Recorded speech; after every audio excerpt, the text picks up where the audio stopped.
Assalamualaikum warahmatullahi wabarakatuh. Kembali lagi kita di channel Tahir Madi yang akan membahas latihan soal OSN IPS SD tingkat kabupaten. Ini adalah soal asli tahun kemarin. Kita lanjut ke nomor 41. Pernyataan berikut. Nah, ini ada pernyataan dataran rendah dialiri air, tanahnya gembur dan suhu udaranya panas. Penduduknya banyak menanam kopi, teh, dan kakao. Nah, berarti ini adalah dataran rendah. Nah, yang hasil perikanan laut di antaranya ikan tongkol, tuna, rumput laut, dan berbagai biota lainnya. Nah, ini kan yang dataran rendah. Ini biasanya bukan, kalau di T itu biasanya di dataran dataran tinggi. Nah, berarti ini pernyataannya salah. Nah, ini pernyataannya salah. Nah, kemudian ini pernyataan B ini benar. Berarti pernyataan salah yang ini. Maka jawabannya adalah yang D. Kenapa? Sekali lagi karena teh itu, kopi itu kebanyakan ditanam di dataran tinggi, bukan di dataran rendah. Demikian. Selanjutnya nomor 42. Perhatikan pernyataan berikut. Barang tambang yang menghasilkan energi adalah. Nah, ini adalah barang tambang minyak bumi, batu bara, gas alam. Berarti 1, 2, 4. 1, 2, 4 berarti ini. Jawabannya adalah yang B. Selanjutnya nomor 43. Pak Arman merupakan tenaga ahli dari Indonesia yang diakui dunia. Dengan keahlian yang dimilikinya, ia bekerja di beberapa negara, diantaranya Inggris dan Australia. Bentuk kerjasama perdagangan antar negara tersebut adalah. Nah, Pak Arman merupakan tenaga ahli dari Indonesia diakui dunia. Berarti ini adalah ekspor jasa. Berarti ekspor jasa berarti dia keluar. Berarti ekspor jasa kepada negara asing dengan imbalan. Nah, ini berarti kan Indonesia mengekspor jasanya kepada negara asing dengan imbalan. Berarti ini jawabannya adalah yang B. Nah, selanjutnya nomor 44. Perhatikan gambar berikut. Nah, negara yang berbendera tersebut di atas merupakan salah satu negara Asia, anggota ASEAN yang memiliki pendapatan tinggi. Komoditas unggulan dari negara tersebut adalah, nah ini adalah Brunei. Ini adalah Brunei Darussalam. Nah, ini adalah Brunei. Nah, kita ketahui bahwa komoditas unggulan Brunei itu adalah minyak bumi dan gas alam. Maka jawabannya adalah yang D. Selanjutnya nomor 45. Persaingan pada perdagangan internasional salah satunya ditandai dengan perang harga. Strategi yang harus dilakukan para pengusaha adalah dengan menghasilkan komoditas ekspor yang lebih murah dari pesaing. Pernyataan yang sesuai dengan wacana tersebut adalah melaksanakan strategi pemasaran digital, menyediakan tenaga kerja yang ahli berkelas internasional, meningkatkan daya saing dengan melakukan efisiensi biaya produksi. Nah, ini adalah persaingan. Nah, berarti karena ini adalah persaingan perdagangan internasional, maka apa yang harus kita lakukan sebaiknya adalah meningkatkan daya saing. Nah, meningkatkan daya saing dengan efisiensi biaya produksi. Nah, kalau ini meningkatkan daya saing komoditas ekspor dengan membuat produk yang memiliki ciri khas dan unik. Nah, kalau yang ini lebih tepatnya ini, meningkatkan daya saing dengan melakukan efisiensi produksi. Nah, maka jawabannya adalah yang C. Selanjutnya nomor 46. Salah satu bukti pengaruh Islam dalam seni arsitektur Indonesia dapat ditemukan. Nah, ini. Nah, itu bentuk atap masjid yang bertingkat seperti Masjid Demak. Nah ini. Nah ini kalau yang ini kan agama Hindu. Nah ini juga rumah adat Tongkonan ini kan Toraja. Nah, maka jawabannya di tempat ini adalah yang A. Selanjutnya 47. Tokoh pemimpin tokoh yang memimpin Perang Jawa tahun 1825 sampai 1830 melawan pemerintah kolonial Belanda adalah. Nah, ini ada Perang Jawa juga disebut dengan Perang Dipanegoro. Nah, ini juga kata lain dari Perang Jawa itu adalah Perang Dipanegoro. Berarti jelas ini adalah Pangeran Dipanegoro. Nah, demikian. Selanjutnya nomor 48. Perhatikan pernyataan berikut. Nah, kita lihat pernyataan. Pernyataan di atas merupakan peran yang dilakukan oleh tokoh bernama. Nah, ini ketua pergerakan bawah tanah dalam melawan pemerintahan militer Jepang. Menyebarkan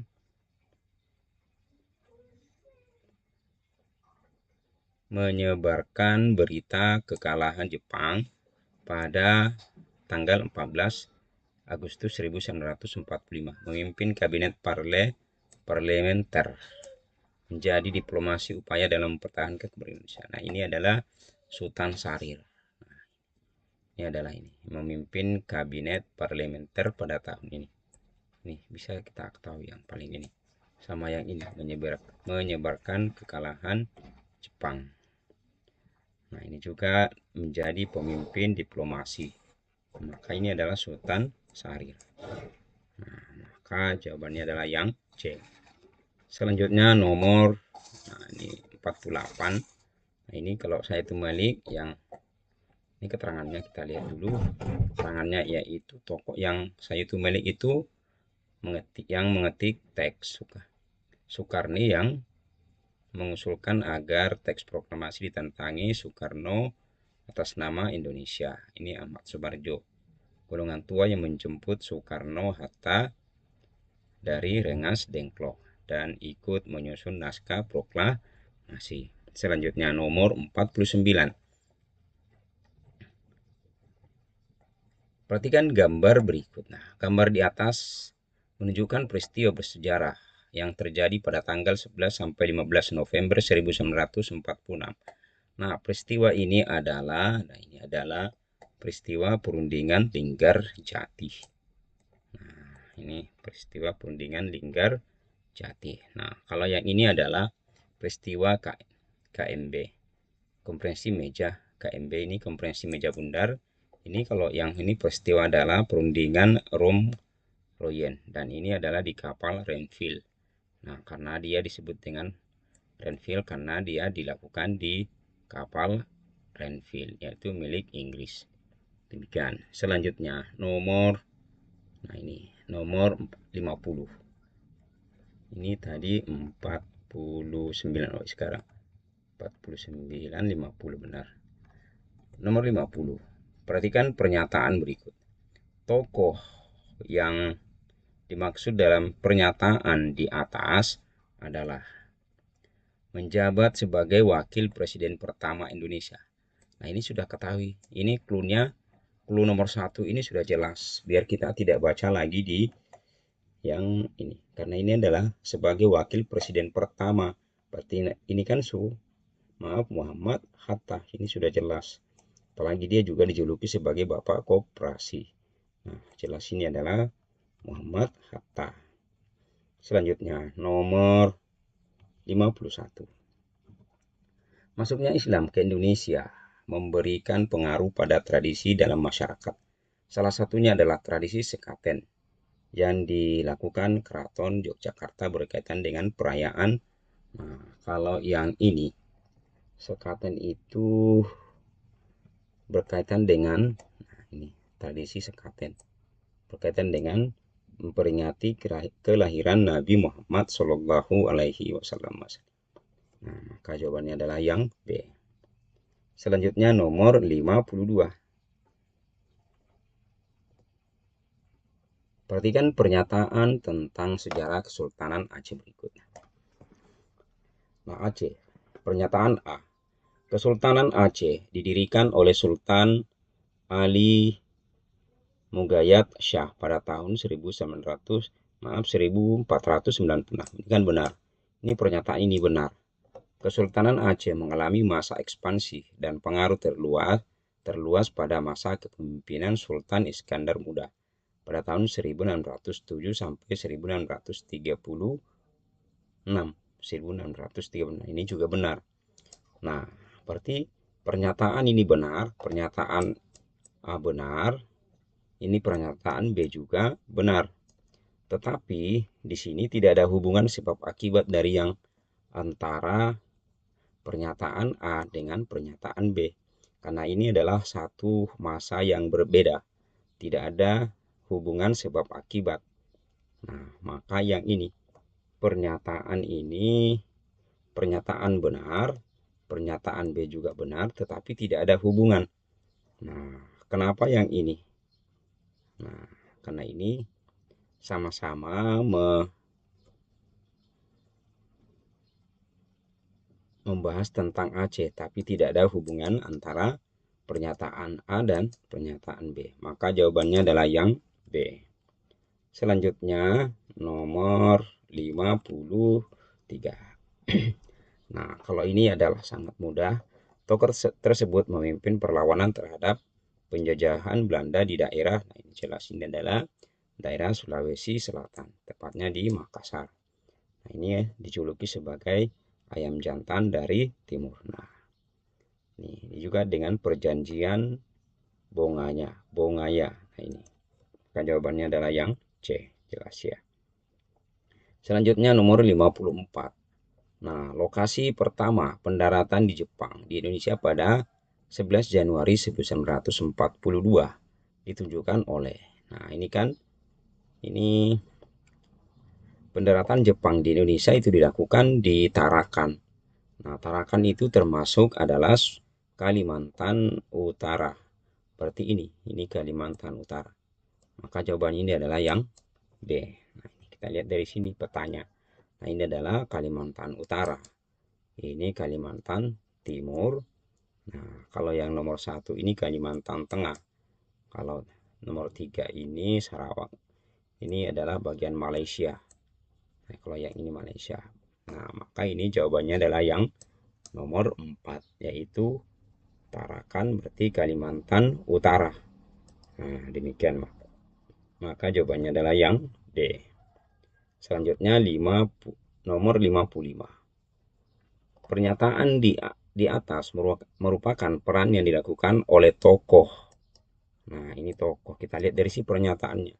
Tergabung dengan golongan muda yang menghendaki kemerdekaan Indonesia. Ini ada beberapa, ini juga. Ini sama. Ini cluenya masih semua yang ini. Nah, ini ABC. Secara cepat tanpa menunggu janji. Nah, ini harusnya ini. Terlibat dalam mengamankan Soekarno-Hatta dengan sedengklok. Nah, ini juga masih. Nah, yang membedakan adalah yang ini. Berperan mengetik naskah teks proklamasi. Nah, ini yang paling penting yang ini. Ini cluenya yang membedakan yang dari yang lainnya. Yaitu berarti dia adalah Sayuti Malik. Nah, Sayuti Malik. Berarti jawabannya ini adalah yang A. Kalau ini semuanya terlibat semua. Soekarni, Sultan Syahrir, tapi yang ini berperan mengetik naskah proklamasi berarti ini. Ya, demikian. Selanjutnya nomor 56. Berdasarkan gambar di atas, fungsi utama dari struktur peninggalan sejarah ini adalah. Nah, ini adalah di Toraja. Nah, kalau di Toraja itu adalah tempat pemujaan terhadap roh nenek moyang. Nah, ini adalah semacam kuburan di sini. Nah, tempat pemujaan terhadap roh nenek moyang. Maka jawabannya ini adalah yang B. Selanjutnya nomor 57. Berdasarkan pernyataan di atas, dua hubungan yang dilakukan adalah situs Sangiran terletak di Provinsi Jawa Tengah dan dikenal sebagai salah satu situs arkeologi penting di Indonesia. Nah ini ya benar ini. Memang ini situs Sangiran terletak di Provinsi Jawa Tengah. Selanjutnya pernyataan B. Ini pernyataan ini berarti benar. Pernyataan B-nya, situs Sangiran merupakan lokasi yang hanya menyimpan artefak berupa alat-alat batu dan tidak memiliki fosil manusia purba. Nah, ini juga pernyataannya benar. Berarti, nah, pernyataan benar A, pernyataan B benar juga. Nah, maka jawabannya adalah, nah kita lihat sini. Jadi antara A dengan B. Nah, apakah ada hubungannya atau tidak ada hubungan? Nah, kita lihat dari sini, ini pernyataan ini. Situs Sangiran terletak di Provinsi Jawa Tengah dan dikenal sebagai salah satu situs arkeologi penting di Indonesia. Situs Sangiran merupakan lokasi yang hanya menyimpan, nah ini kan tidak ada hubungan sebab akibat. Nah, ini tidak ada hubungan sebab akibat. Nah, maka jawabannya adalah pernyataan A benar, B benar, tetapi tidak ada hubungan. Nah, tidak ada hubungan sebab akibat. Maka jawabannya adalah yang B. Selanjutnya nomor 58. Perhatikan gambar berikut. Bangunan bersejarah di atas merupakan contoh hasil akulturasi budaya. Ciri khas arsitektur yang mencerminkan akulturasi yaitu, nah diketahui bahwa akulturasi yaitu percampuran dua budaya tanpa menghilangkan budaya aslinya. Nah, beda dengan asimilasi. Nah, kalau ini adalah akulturasi. Ya, adanya elemen arsitektur candi Hindu pada struktur menara. Nah, berarti ini menara. Berarti jawabannya ini adalah yang A. Nah, penggunaan khas Arab pada seluruh bagian menara. Maka jawabannya ini adalah yang A. Selanjutnya, nomor 59. Tokoh di atas dikenal sebagai pelaut Belanda pertama kali mencapai Nusantara. Tujuan utama kedatangan tokoh tersebut pada tahun 1590. Ini adalah Cornelius de Houtman. Nah, ini adalah de Houtman. Nah, ini adalah Cornelius de Houtman. Ini adalah yang pertama kali mencapai Nusantara, nah, dari Belanda. Nah, tujuannya pertama adalah ini mencari tanah untuk jadikan koloni, menjalin hubungan diplomatik dengan kerajaan lokal. Nah, ini pasti di mana-mana awalnya itu adalah mencari rempah-rempah dan membuka jalur perdagangan. Nah, maka jawabannya adalah yang C, jelas. Selanjutnya nomor 60. Pada penerapan kebijakan politik etis. Nah, politik etis ini disebut dengan politik balas budi. Nah, termasuk ada imigrasi dan edukasi. Nah, irigasi menjadi salah satu tujuan utama. Alasan penerapan kebijakan tersebut adalah, nah, untuk meningkatkan produksi pertanian demi kepentingan pasar Eropa. Nah, ini walaupun namanya politik balas budi, tetapi kepentingan Belanda di sini adalah banyak yang kepentingan tersembunyi untuk kepentingan diri mereka sendiri atau bangsa mereka sendiri. Nah, demikianlah pembahasan latihan OSN IPSSD tingkat kabupaten. Mudah-mudahan ada manfaatnya. Mohon maaf jika ada yang salah. Assalamualaikum warahmatullahi wabarakatuh. Dan terima kasih telah menonton video di channel Tahir Madi.